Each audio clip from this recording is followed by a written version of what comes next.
destress. I want to read you guys this book. It's the Tales of Shakespeare, and I'll be reading the Midnight Summer Stream. The Midnight Summer Stream. I hope that's the correct title. I want to read you to sleep, and I hope you fall asleep perfectly. I hope you sleep perfectly as I read to you this. The book is really old. It's used by my kid brother. I used to love Shakespeare's tales. I love his tales. They're so interesting. They're so catchy. I'm not one to really love reading novels, but his tales are so good. I love them.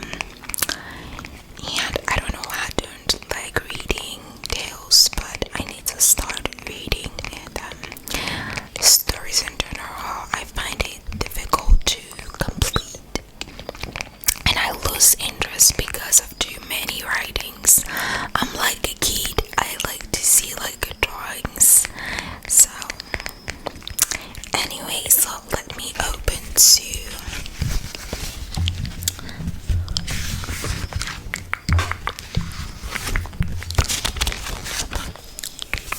I don't know if you like page flips. Anyway, so time for me to read. Time for me to read you this book to sleep. A Midnight Summer Stream.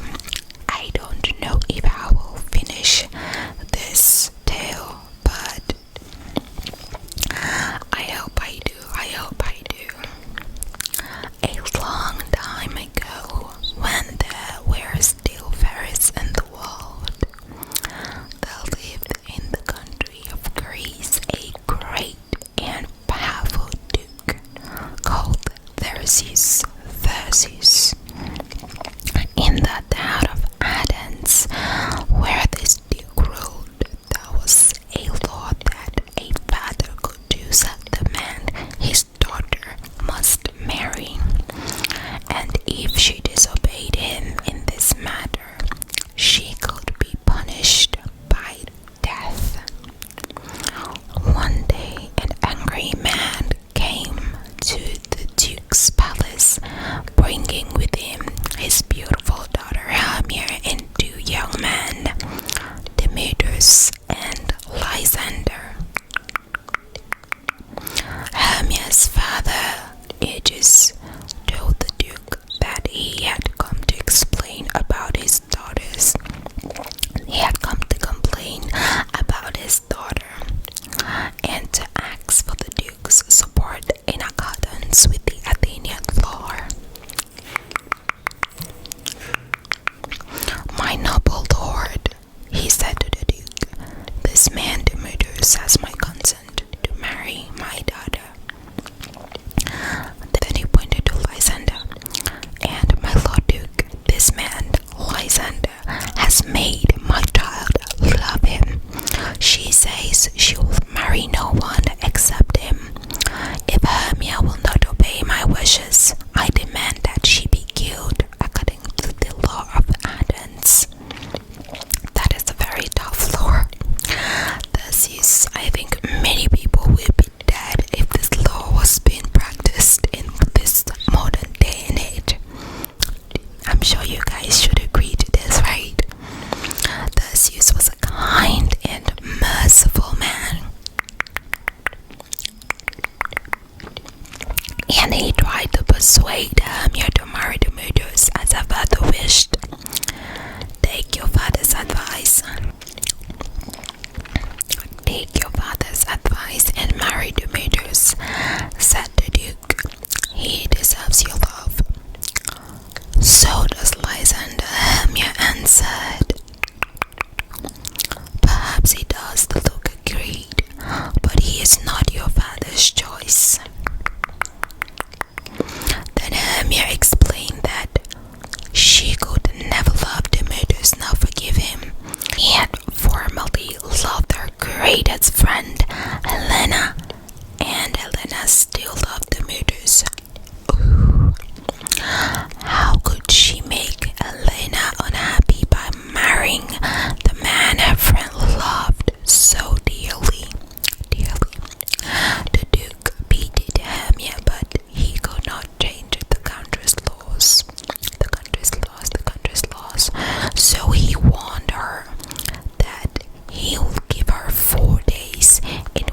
you answer, at my marriage. If you refuse to marry the Mutters, I am afraid you'll have to be put to death. It is the law. And so we have four sorrowful young people, Lysander and Hermia, who love each other but cannot marry, Demetrius, who loves Helena, and Helena, who loves Demetrius. A very confused state of affairs, certainly, but there will be still more confusion before the story finishes. Ooh. Because the fairies decided to interfere. When Hermia and Lysander left the Duke, they were very unhappy. But Lysander soon thought of a plan.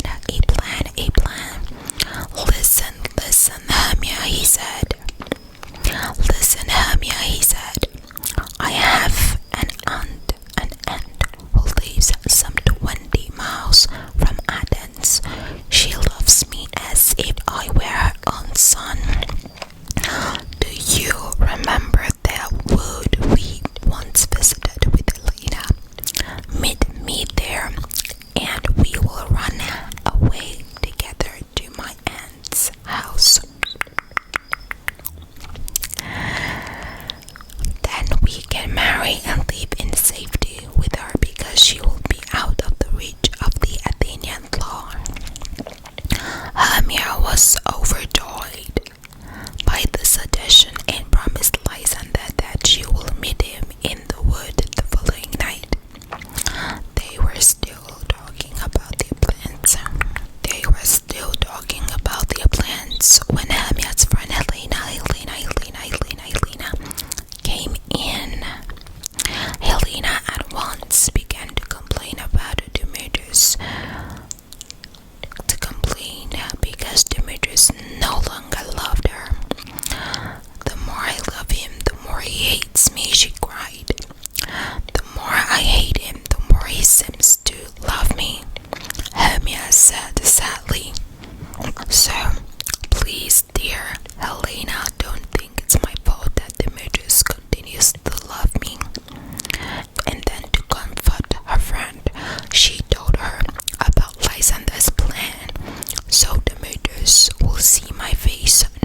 was called the Midsummer's Night.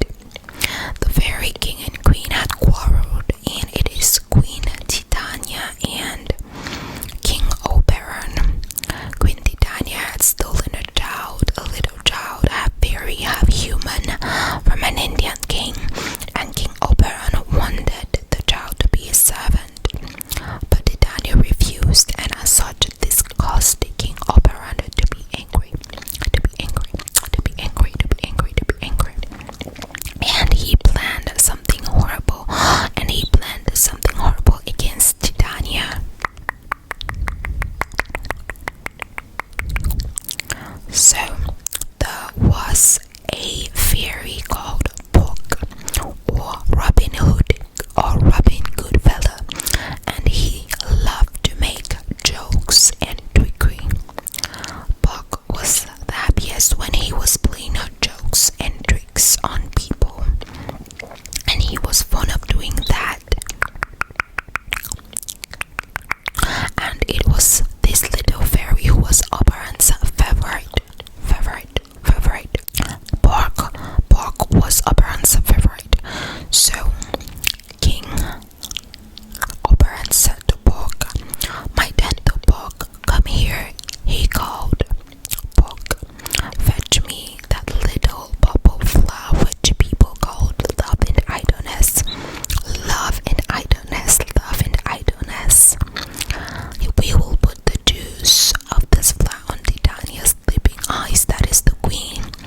And when she wakes up, she will love the first thing she sees, even if it's a donkey or a monkey. She will love it so madly and will lose interest in the Indian boy. Puck was delighted with the idea, since he loved trickery. And he went away. While Puck was away, Helena and Demetrius came that way, and Oberon listened to their talk. He heard Helena begging Demetrius not to be so unkind to her, and Demetrius answering her cruelly. He felt so sorry for the poor and unhappy Helena, and he decided to help.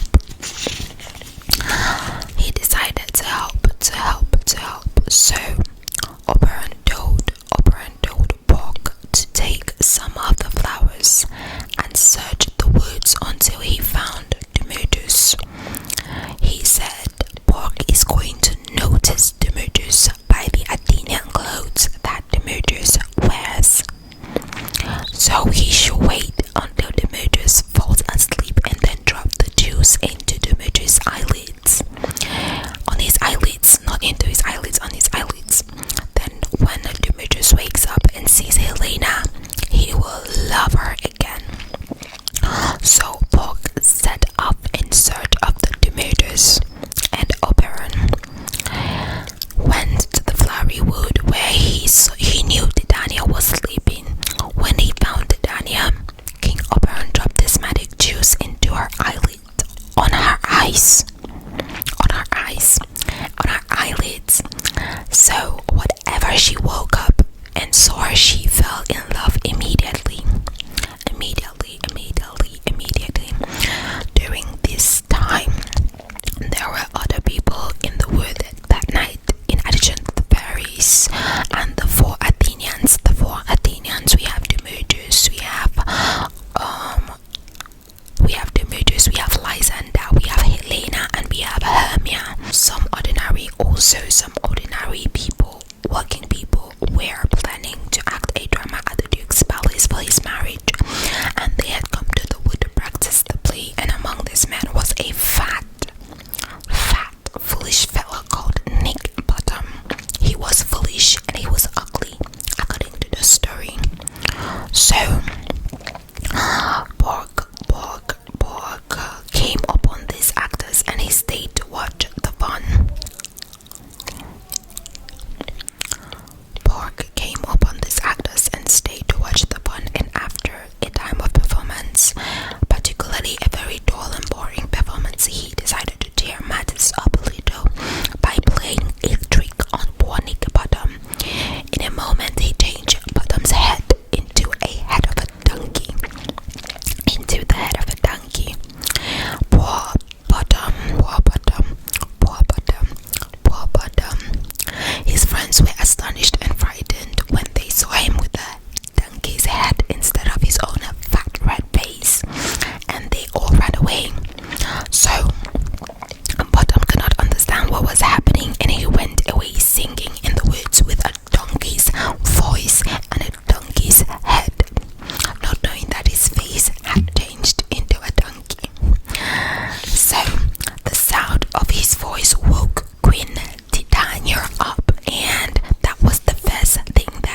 as you are beautiful. Stay with me, and I will give you fairies for your servants." So she made all the fairies attend to Bottom and to obey everything that he asked or requests for. Meanwhile, Bog was still searching the wood for Demetrius. Neither Bog nor Oberon knew, however, that there were other Athenians in the woods. Hermia instead of Demetrius. Sorry. In the woods, and it happened that Bog found Lysander instead of Demetrius, and Bog found Lysander and Hermia instead of Demetrius and Helena. Bog found Lysander and Hermia instead of Demetrius and Helena. They had grown tired with wandering and had laid down to sleep until the morning. "This must be Demetrius," thought Bog. "He is wearing Athenian clothes, and here is poor Lady Helena. Oops." So he dropped the bubble juice on Lysander's eyes, and then he flew away. So if Lysander had seen Hermia when he first woke up, Bog's mistake would not have mattered. But unfortunately, Demetrius and Helena passed that way, and Helena's unhappy voice woke Lysander up. As soon as he opened his eyes and saw Helena, the magic juice made him believe that it was Helena he loved. He told her so, and she left miserable than ever. She thought Lysander was making fun of her, but it was the love potion that was working. When Hermia woke up, she found Lysander had gone and Demetrius was beside her. He told her again of his lover and begged her to marry him. Hermia, however, angrily accused him of killing Lysander. She was certain that Lysander would never have left her willingly, and she ran off to search and just leave her lover. So we have more confusion. Demetrius loves Hermia. Hermia loves Lysander, but Lysander loves Helena, and Helena loves Demetrius. So now in this case, the two men are in love with Helena and no longer Hermia. Demetrius, tired out, lay down to sleep again when Hermia left him. He thought he was quite alone, but Oberon and Bog had witnessed the scene with this confusion, and Oberon realized that Bog had done the wrong thing by dropping the bubble juice into Lysander's eyes by mistake. So he asked Bog to fix this issue.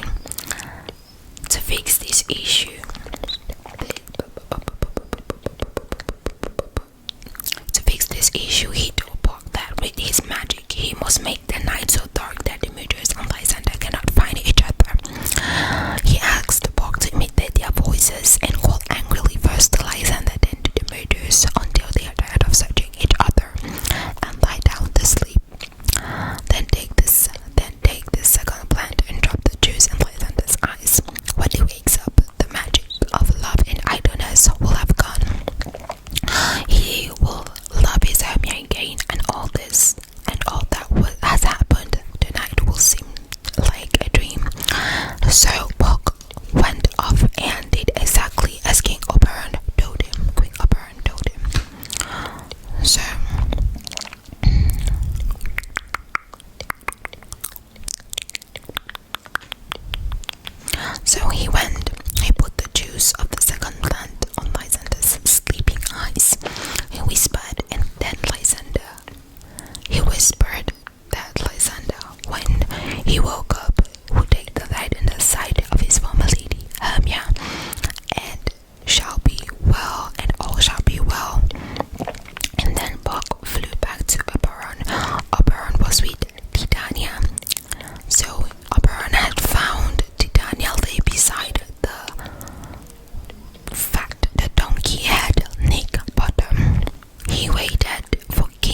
astonished